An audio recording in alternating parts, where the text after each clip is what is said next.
host, Julie Fei-Fan Balzer, and we continue with our recipes for a scrapbook lifestyle. Right now, I'm going to be doing an art journal page. Now, the only difference to me between a scrapbook and an art journal page is what you call it. So this is just a scrapbook page without any photos. And I'm going to show you exactly how to make these wonderful dimensional embellished dots.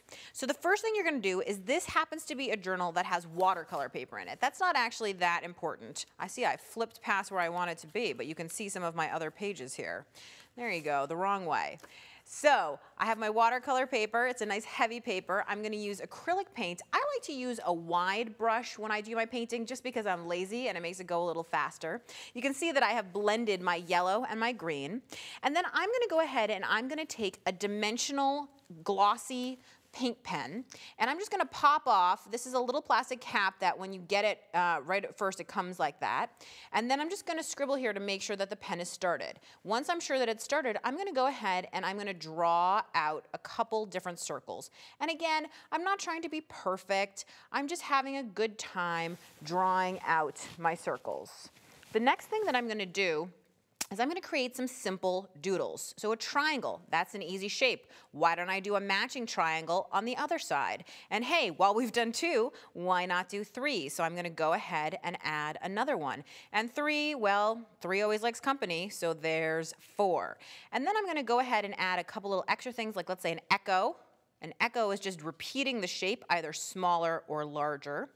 And once I've added that in, well, who's to say you don't want some stripes in there? So again, I'm not doing any drawing. This isn't something that's complicated or difficult. This is just about you relaxing, having a good time, and just doing this really easily. Now, one of the things that's cool about these glossy pens is that they do a really great job on a slick surface like acrylic paint, creating some kind of dimension.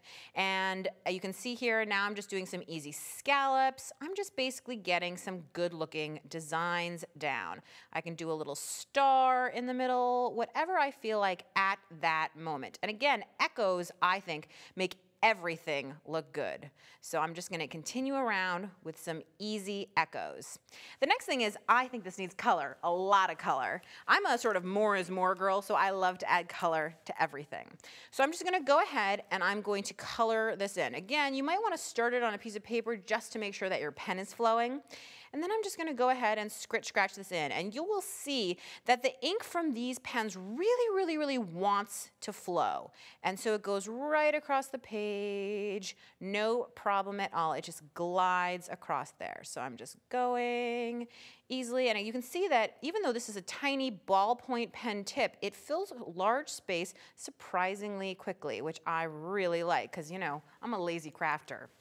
So then the other thing you can use is you can actually use, you'll notice that these pens have matte caps where these pens have glossy caps. And that's because the ink in these pens is going to dry matte as opposed to glossy. So that's an easy way to tell the difference. Again, I'm going to remove that little dot. You don't ever have to put it back. That's just the way it comes. And I'm going to go ahead and scratch here. Now, one of the things about these pens is people think at first that the pen isn't working because they say it doesn't seem to be the flat color that I was promised. These pens take a little bit longer to dry, and I would always tell people don't dry them with a heat gun because it does something chemically, the heat, that you won't like. So you want to just let them air dry, give them the time and the space, and they'll be fine.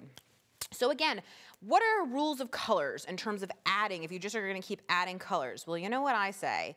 I think that a rainbow has tons and tons of colors, and nobody ever says, hey, that rainbow clashes. So keep adding the colors, just heading your way right through there. If you're nervous about it all, I would say pick a couple really basic colors that you like, or look around your room and see what's already there, and just find out what you think would be a good match. Okay, so I would continue coloring all of this in and creating some more circles. And when I finished and it's dried, ooh, it should be something like this. And you can see how nice and dimensional this is, and it feels it's both glossy and matte. But we're not done, because now we're going to add all sorts of cool little extras. So I'm going to go ahead and again start my pen on here, and then I'm going to add little things like dots and you'll see it just makes such a difference. It really makes it pop. It makes it just that much more interesting.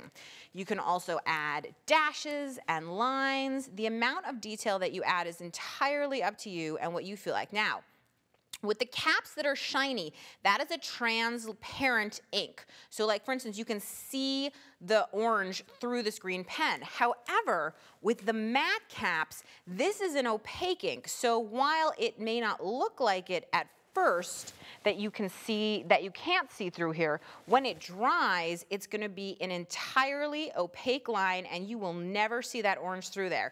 So that's also a great place to fix up any mistakes or, excuse me, creative opportunities that you may have created for yourself. And so I really like the white pen a lot because I think it adds a lot to add in those tiny white details of all kinds.